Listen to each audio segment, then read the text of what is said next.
Welcome to the first episode of Auto Opinion.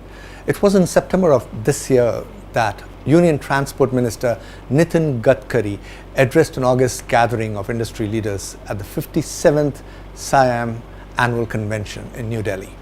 What surprised me most was the number of contradictions that came around in his speech. To begin with, the minister started by saying the way that the auto industry is growing, he would have to put another lane to the existing national highway, which would cost the government rupees 80,000 crore in 3 years' time.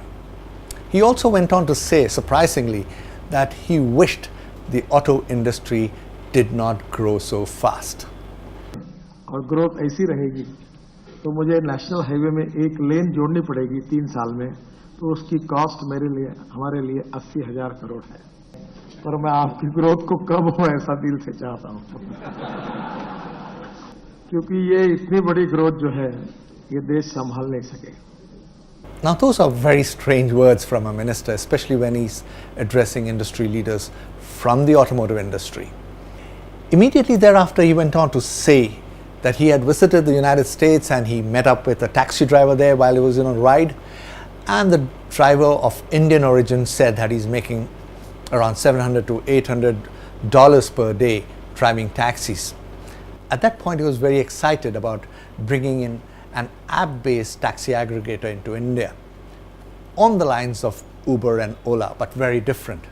He said there is a need for such an app-based taxi aggregator in the two-wheeler segment in the rural and semi-urban areas. There you go. So he wanted the auto industry to grow.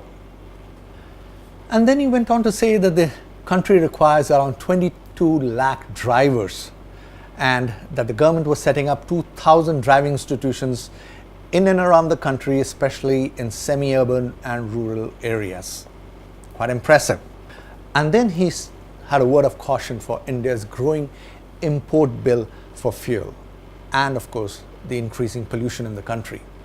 And there he emphasized on the need for agri-based alternative fuels. It sounded as though the minister was keen that the country uses more agri-based alternative fuels. And he emphasized that these alternative fuels need to belong to the country. He said he is determined and his government is determined to bring down the pollution levels in the country and to decrease the import bill. And he says, and he warned the industry if they did not fall in line, he would bulldoze them. In short, he was trying to say that he is going to bulldoze the manufacturers of vehicles with petrol and diesel engines. Fair enough? और मैं तो ये करने वाला हूं, either you like it, may not like it. मैं आपको पूछने वाला नहीं, मैं बुलडोज करने वाला हूं. Then the minister immediately went on to say that he has a request: electric bike, electric bus and electric car. This has to happen. Ours is a crystal clear policy that we shall adopt electric vehicles in the country. There you go. From alternative fuels, he's jumped down to the electric vehicle bandwagon. The industry is kind of stunned. It knows very well that by 2030, they have to gradually move on to electric vehicles. Just when he finished talking about electric vehicles, he goes back to alternative fuels and he says we need to import LNG into the country because there are terminals out here and we need to set up terminals to store LNG, which can later be transformed into CNG to fuel CNG run vehicles. Electric vehicles, alternative fuels. Now what's the agenda? And just when the confused audience is trying to understand what the minister really wants, he drops a bombshell. He says, कि petrol diesel बनाने वालों का band बाजा बजाना, ये मेरे मन में इसमें कोई कंफ्यूजन नहीं है. That means he is going to go hammer and tongs against the manufacturers of petrol and diesel vehicles. Now I am a little confused. The minister in his speech talked about choked roads and increasing traffic on the roads. Then he goes on to say he wants to encourage more drivers to be employed. And then he's more interested in app-based taxi aggregators. He also talks about alternative fuels. Then he talks purely about electric vehicles. Then he wants to go and bash up manufacturers of vehicles with diesel and petrol engines. Now, what does he really want? Because this would mean changing the entire landscape of the automotive industry. Do you know how many parts make up a car today? I guess there are more than 30,000 parts.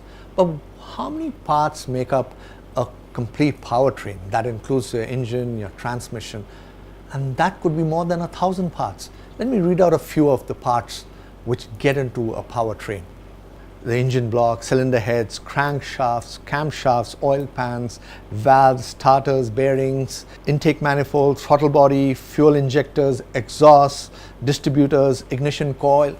The list is huge. Then there are nuts and washers and bolts which put it all together, and not to forget the wiring. I really want to ask my viewers here, do you know the kind of investment that has gone into making these parts? There are hundreds and thousands of manufacturers in the automotive industry who make these parts. What will happen to them? When the minister talked about moving from a normal IC engine into an electric fold, can you imagine what happens to this industry which manufactures the IC engine and its parts? They become redundant. So the minister has to be very clear. Will the government pursue an electric dream, or will it be satisfied pursuing an alternative fuel dream too? The difference is immense. Electric would mean doing away with the powertrain completely. The IC engine and the gears and the tailpipe, everything goes out.